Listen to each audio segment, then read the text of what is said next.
우리 각자는 이기적인 존재라고 다들 생각을 하잖아요. 그런데 우리가 여럿이 함께 살고 있는 인간 사회에서는 항상 어떤 이타성을 우리가 항상 볼 수 있어요.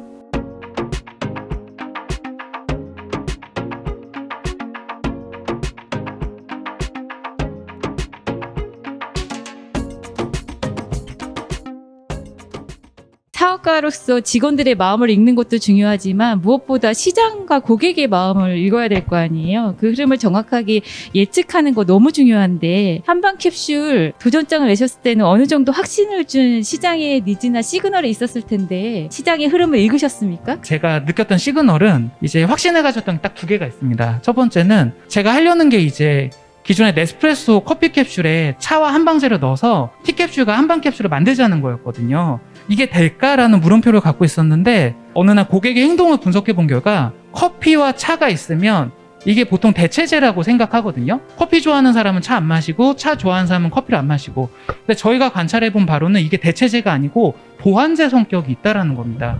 그러니까 아침에 출근을 해서 자리에 앉으면 집중력을 위해서 커피 한두 잔을 마시거든요. 그래서 점심 때 이제 커피를 막 들고 다닙니다. 근데 점심 이후에는 커피가 몸에 안 땡기거든요. 카페인이 좋지 않기 때문에. 그때서부터 둥글레차, 녹차 같은 차를 찾고, 그 뒤에 아 오늘 데이트 있는데 얼굴에 붓기가 있네, 붓기 빼는 차 없을까?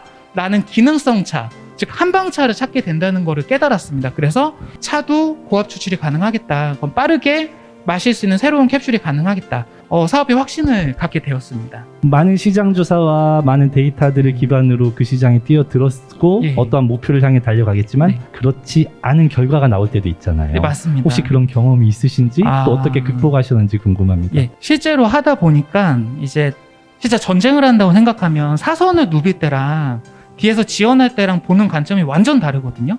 보는 정보나 데이터도 완전 다르고, 절실할 때 보인다고 절실해야지만 이게 보이는 겁니다. 그래서 저는 사실 창업하기 전에 제가 생각한 창업 아이템이 100개 정도 됐거든요. 100개 중에 100개를 구상하고 이 중에 추려서 20개를 만들었는데, 야 20개는 대박이다, 진짜 하면 내가 3년 안에 한 100억 벌고 5년 안에 1000억 벌어서 나는 막 성공할 수 있겠다고 생각했는데 안 되더라고요.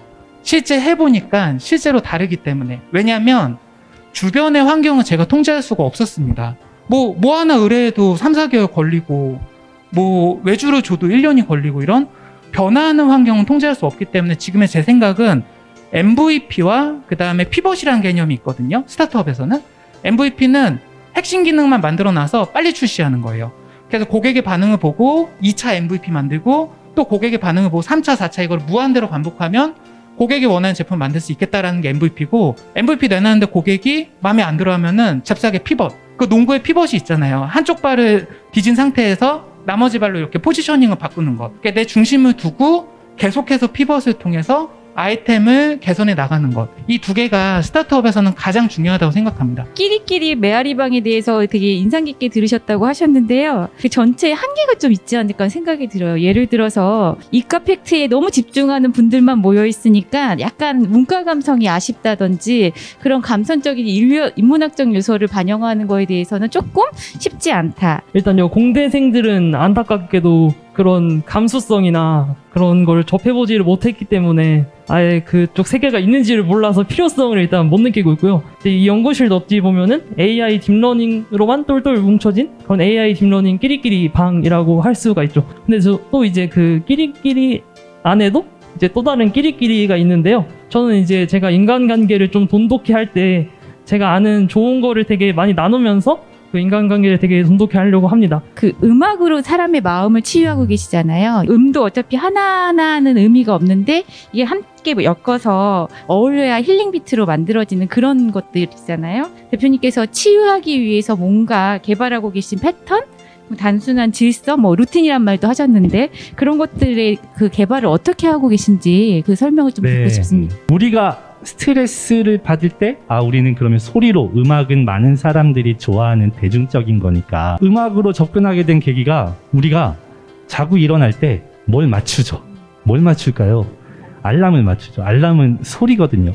그 자고 있던 뇌를 깨워주는 거는 오감 중에 시각, 미각, 청각, 촉각, 후각 중에 자고 일어날 때 향을 맡는 것도 아니고, 자고 일어날 때 맛있는 떡볶이를 먹는 것도 아니고, 알람을 맞추면서 하나의 소리를 사용하기 때문에, 그래서 힐링 비트는 뭐냐면요, 아기 때 엄마 뱃속에서 무의식적으로 엄마의 심장 소리를 듣습니다. 그리고 우리가 아기가 되어서 엄마의 모유 수유를 하면서 또 엄마 품에 안기면서 엄마의 심장 소리를 들으면서 자랐고요. 또 여기 계신 많은 분들도 계시고 교수님 모든 분들도 심장이 뛰고 있습니다. 그런데 나만의 심장 리듬이 있거든요. 안정시 심박동수의 비트랑 맞는 소리를 들려주는 거죠. 지금 교수님이 제일 관심을 갖고 있는 사회 현상이나 연구 분야에 어떤 계획을 갖고 계신지 두 가지 질문을 한꺼번에 좀 드리고 싶습니다.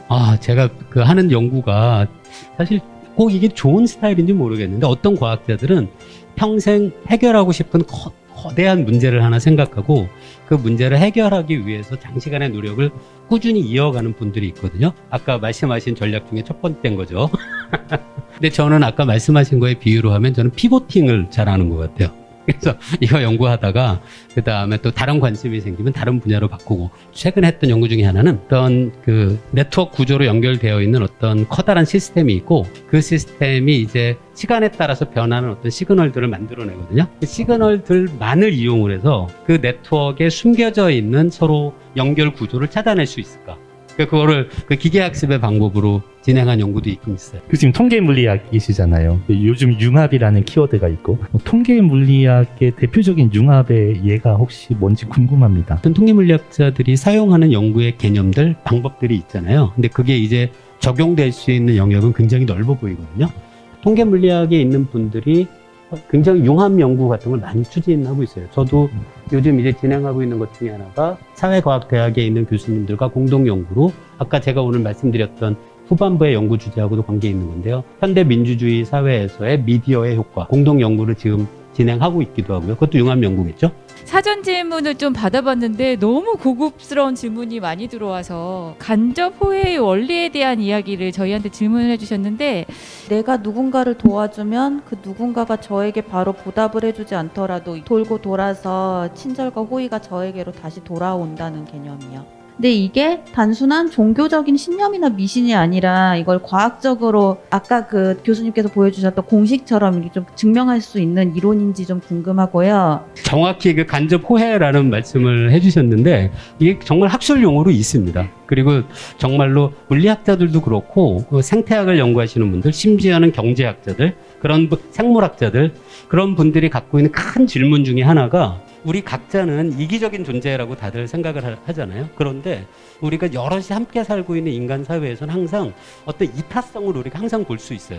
그래서 이타성이라는 것이 도대체 어떻게 가능할까라는 것을 고민하는 그런 아예 학문 분야가 있는데요. 첫 번째는 간접 호혜성이 아니라 직접 호혜성이에요. 이건 아주 간단해요. 예를 들어 제가 대표님의 그 회사의 물건을 샀어요. 근데 사서 봤는데 광고한 거랑 막상 안에 들어있는 게 달라요. 그럼 그 다음에 어떻게 할까요? 그 다음에 안 살 거 아니에요. 그래서 이게 직접 호혜성이에요. 저는 대표님의 물건을 살 때 제가 믿는 게 있는 거고, 계속 반복되게 되다 보면 대표님은 믿을 수 있는 상품을 만들어야 되고, 저는 그걸 믿고 사는 거죠. 그래서 이게 직접적으로 서로 영향을 주고받는 것. 호혜성을 이 학술 용어에는 리시프로시티라고 하거든요. 서로 왔다 갔다 하는.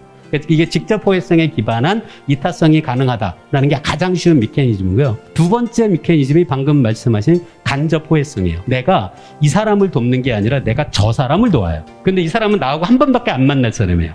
그러면 내가 이 사람을 도우면 누군가가 나를 돕는다라고 하는 것이 간접 호혜성이고요. 이게 그 말씀드린 그 이타성의 진화를 만들어내는 두 번째 메커니즘으로 학계에서는 정말 잘 알려져 있어요. 다만 제가 좀 드리고 싶은 것은 교수님 말씀해 주시는 그 친구관계 역설이나 연결망이나 또는 선택치우침의 효과, 이런 부분들은 결국은 속성이나 설명이나 어떤 사실, 그게 현실에서 처방이나 실행이나 또는 또 다른 인사이트를 통해서 실용적으로 사례가 해결이 돼야, 그러니까 문제가 해결이 돼야 된다라고 보면, 과연 이런 부분들이 어떤 학문적으로만 그치지 않고 문제를 해결하거나 또는 사례를 해결하는데 어떠한 기여를 할 수 있는 건지, 그런 부분들의 사례가 또 뭐가 있는지 그거에 대해서 좀 궁금합니다. 제가 발견한 아주 인상적인 그 예 중에 하나가 바로 친구 관계의 역설에 대한 거예요.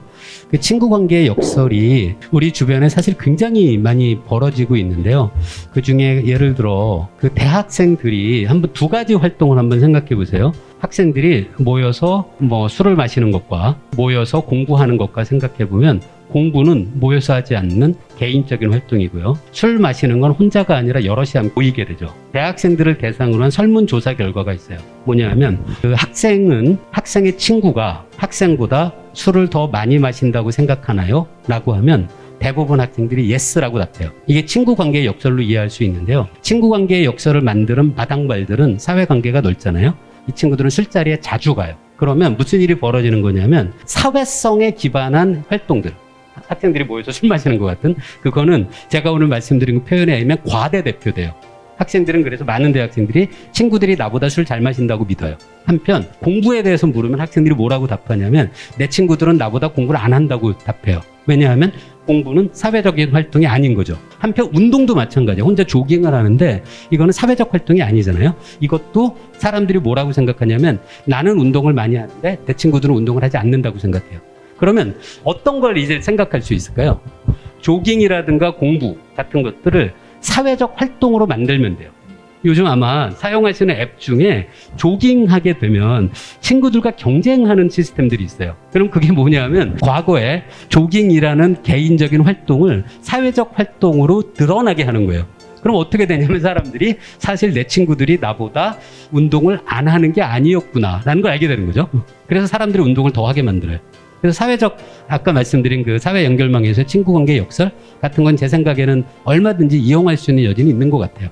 제가 그걸 직접 하지는 않겠지만 현실하고 그렇게 관계가 없는 건 아닙니다. 오늘 정말 많은 이야기를 발제와 함께 이야기를 나눠봤는데요. 함께 하셨던 패널분들 어떤 느낌이셨는지 또 뭐 이 말은 꼭 전하고 싶다는 메시지가 있으신지 한 분씩 말씀을 해주시고 마지막으로 교수님 저희와 함께한 시간에 대한 총평 듣고 좀 마무리를 해볼까 합니다. 많은 사람들한테 들려줄 수 있는 기회가 돼서 되게 좋은 것 같고요. 사업하시는 되게 그 자수성가하신 분들하고 이제 어려운 교수님들과 이렇게 편하게 할 수 있는 자리를 처음 가져보는데 되게 좋은 기회였던 것 같습니다. 너무 좋은 얘기 많이 듣는 것 같습니다. 일을 하다 보니까 자꾸 나만의 관점에 이렇게 갇히는 느낌이 많이 들었습니다. 이 자리 와가지고 교수님의 강의도 듣고 이제 대표님의 음악적인 얘기도 듣고 도정혁 학생의 그 카이스트 그 안에 동아리 얘기도 들으니까 되게 뭔가 시야가 넓어지는 느낌이 들면서 약간 좀 더 많이 더 생각을 많이 하면서 좋아지게 되지 않았나라고 해서 되게 뜻깊은 시간이었던 것 같습니다. 이번에 이제 3번째 참여하게 된 것 같고요. 참여하면서 이해다방이 왜 필요한지에 대한 것을 더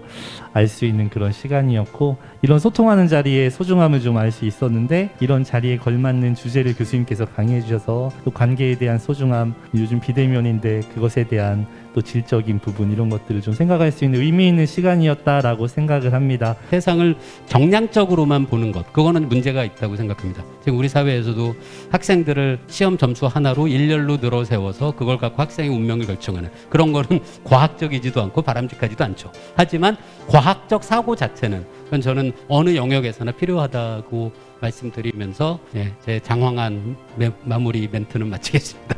오늘의 저희의 이 다양한 이야기가 현실 문제를 바로 해결할 수 있는 대안을 주지는 못하지만 이런 소통의 과정이 하나하나 쌓이면 그 다름에 대한 서로를 이해하고 그 가치 하나하나가 커질수록 뭔가 같은 방향성에 대해서 공감하고 느낄 수 있는 기회가 되리라고 생각합니다. 인사이트를 주고받기 충분한 이 자리였으리라고 자부하고요. 오늘 나눈 이야기를 가슴에 깊이 새기시면서 하루라도 고민하는 시간이 되시기를 바랍니다.